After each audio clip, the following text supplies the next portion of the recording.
Hi guys, welcome back to Football Manager 2018. We are FCOS. This is episode 5 of season 10, our final season. I'm looking at the fixture list because I can't remember who we're playing, even though it's right in front of me. Playing Valencia in the first leg of the Champions League knockout round.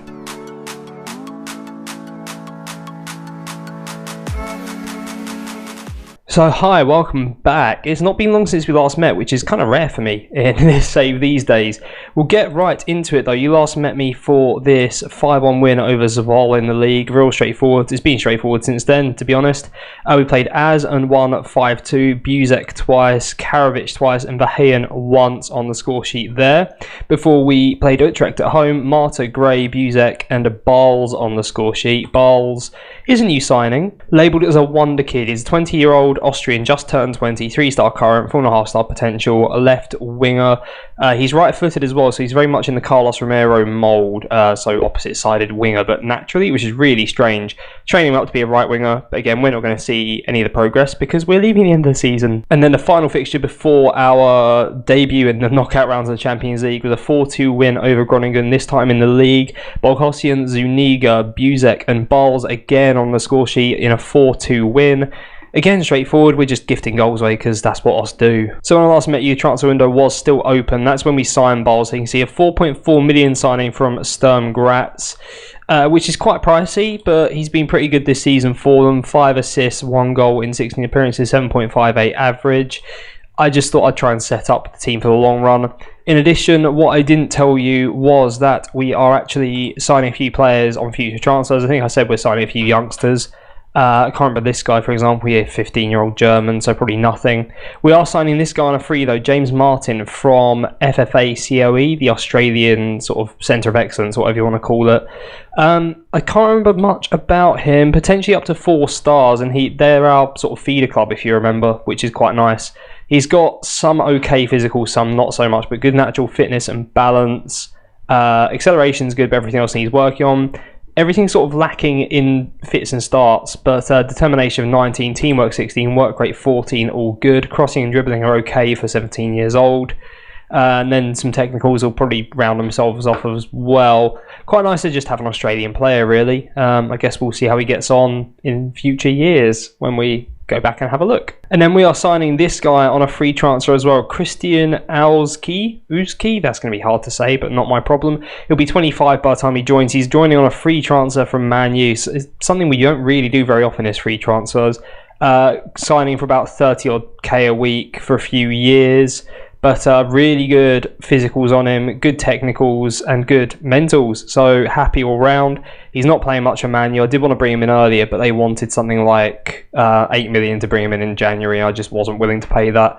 But seeing as he is either footed and a winger, he'll probably end up playing on the right when Jose Gray goes back. Again, that's a problem for the next manager, but I thought it was a pretty astute signing for free for us. So hope he does well. And that's kind of it in terms of updates. I've already set the team up and I'll go through the Valencia lineup shortly, obviously, once we see it.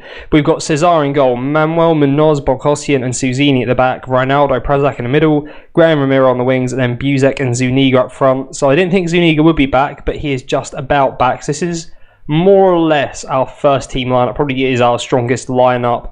The only thing that annoys me about it is Suzini there at left back. He's not really, he's not ours for a start, and he's not amazing. It's a bit of a toss-up between him and Krizek, but Krizek's leaving on a free transfer for somewhere else, so I'm not really bothered by him. Be nice to have one of our own in there, but we just don't have that option. So yes, this is as full strength as we get, and let's see how we get on against Valencia. Right, so you shouldn't be able to hear, but my wife is singing Muppets Christmas Carol to my son, bless him, and her, because they're both awake. I mean, it makes sense she's awake anyway. I'm digressing. So the Valencia team, they have got some guy named Diogo Costa in goal. Sounds like an absolute rip-off of Diego Costa, but fine. He's doing pretty well for himself, isn't he? And then 4 regens at the back. Salvador, Soria, Juan and Alonso, so not sure what to make of that. Nicolas and Carlos Solo, who I've heard of in midfield. I think he's been at Valencia for a long time. Now 30 years old on a game and absolute world beater, isn't he? Attacking mid, they got Svensson and Ontiveros. Again, I've never heard of, but he looks pretty tidy, and Svensson also looks incredibly tidy.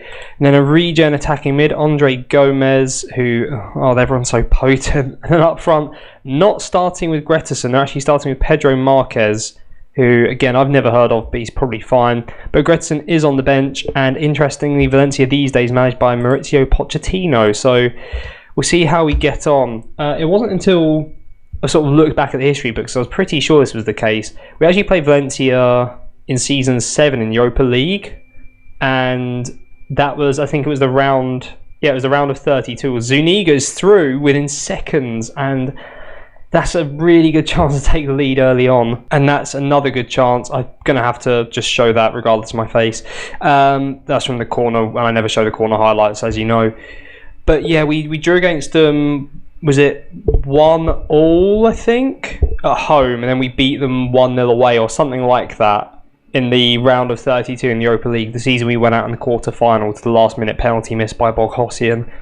So we've got form against them, but they've come a long way since then. I don't think they've won the league in Spain, but they did win the Champions League last season, so they're not a pushover team by any stretch of the imagination.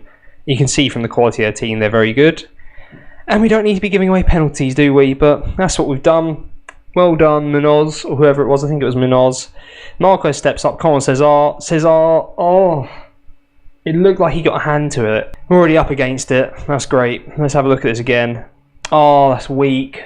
He should be doing better there. 25 minutes in, nothing else has happened, but there's injuries and fitness concerns all over the place. Ronaldo and Prazak both picked up knocks.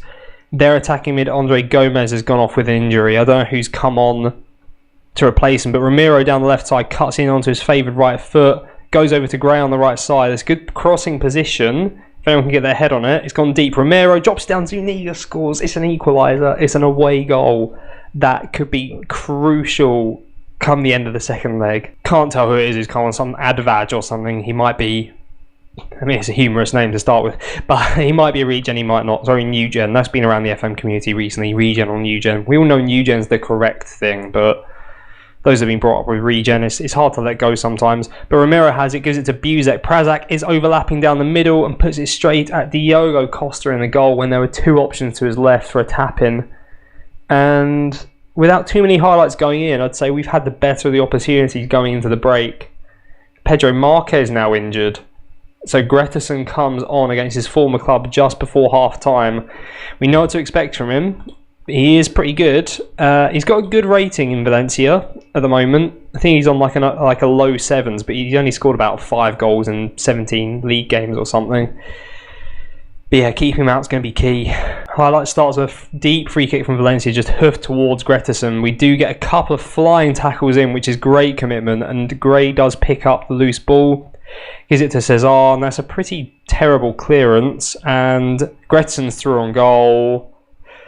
Julio Cesar saves it, we clear it. You can just see it happening, can't you? Throw in pretty much immediately after that highlight. Solar in the middle now. Greteson is getting a lot of room in that little middle pocket between Munoz and Boghossian, but fortunately we get the ball back early this time. Munoz being closed down, we kind of just need to hoof it at some point, but actually this is fine. Build nicely from the back, that's what I meant. I'm not a hoofer by any means. Brexit football or anything. Gray knocks it down the line. Buzek is there. Zuniga's in the box. Zuniga at the front post. He's hit the post. Oh, come on, man. 60 minutes on the clock, more or less. And Valencia are coming again. It is pretty even in terms of highlights. And they're coming thick and fast down the right side. Solar's on the edge of the box. Oh, it's bouncing around. And that is a good save by Julio Cesar. I saw it hit the post, but it's a save. But I looked away to see if it hit the post. And Arne Brecky Greteson, the man we made. Well, we didn't make him. We made him into a superstar. What is that by Boghossian? It's just the match engine being crazy. Gives Greteson just an easy smash home at the front post. And he celebrates as well. It's like we did nothing for him. Goal kick. Now, Valencia knock it long, and we are up against it. They've just seemingly turned it on all of a sudden. We're going to have to make some changes in a second, see what we can do. But they're getting so much time in the middle. I think we just need to start. Well, we're already pressing quite a lot. What more can you do? Maybe we need to go more direct, because that seems to work quite well for us. But Valencia still holding the ball. Greteson comes deep, finds Svensson wide, and the cross comes in, and Solar misses from about 3 yards out, and that might be the respite we need.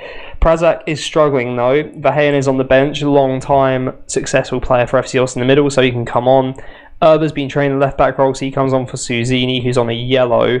I don't really want to make any more changes because I don't trust anyone else. But what we will do is we'll go more direct and use tighter marking, get stuck in, and go to attacking and just see if we can get ourselves a foothold in this game and then maybe drop down to a more controlling formation in a minute. Because at the moment we just got nothing. And it's not looking good. Let's demand more. I don't use these shouts very much, but we'll demand more. And there's an immediate highlight, which worries me, that we've told our guys to push on too much and left massive gaps. Gretchen isn't a slouch anymore. When he first signed for us a few years ago, his physical was like, he was strong, but he wasn't fast. But now he's got a decent turn of pace as well. Sort of regret it now, though. 25 million and 50% of a future sale is not too bad. Whatever price that is as well, it's not just profit. But Cesar whacks it long to absolutely nobody. Gretchen comes deep to get it. Oh, he's just like the complete forward now, isn't he? But the money was useful. Buzek finds Zuniga, our complete forward, who completely messes up yet again. No! Before the corner even comes in, I'm just going to pass into space and clear the ball to the flanks. I'm doing anything now just to try and get a bit of an advantage. I mean, Valencia at home, I'm trying to treat it as like a not a gegenpress, but a pressing, counter-attacking, quick formation, and hopefully we can just knock it into some spaces. There's fitness concerns all over the shop for both teams, and this probably isn't a bad result at 2-1. So I'm going to go to counter, just with a couple minutes to go.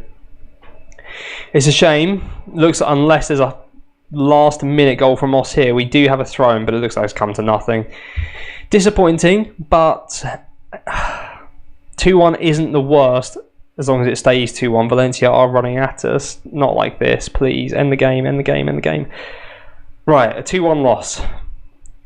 Not superb, but we've got an away goal. We didn't look that bad. I'm going to say I'm not happy, even though it's a lie. I'm actually moderately pleased. So all the first leg titles have been played. PSG smashed Man U. Arsenal beat Barcelona. Any other standout results? Chelsea beat Inter. And then Cologne drew, so maybe they're not terrible either. It's a really strong last 16. Normally you see a couple of dud teams in there, like Russian or Ukrainian teams or something like that. But, I mean, apart from Cologne, but they've been doing pretty well recently. But let's take out Cologne. Apart from Cologne, it's only really us that don't really belong there. So it's hard work. Deary me. And just be a massive cop-out. That is that for this episode. I'll see you again for the second leg, because it might be our final foray into European competition, and it's so far away as well. I can't get near it tonight, and I'm not going to record two different things and then add them together because I'm way too lazy for that. But if you've enjoyed that, you're looking forward to the second leg, please do like and subscribe. Comment, let me know how it's going to go. I might even not do it live, but do it very close to live. I'm tempted if we get through to start streaming them, but we'll see. But yes, thank you very much for watching.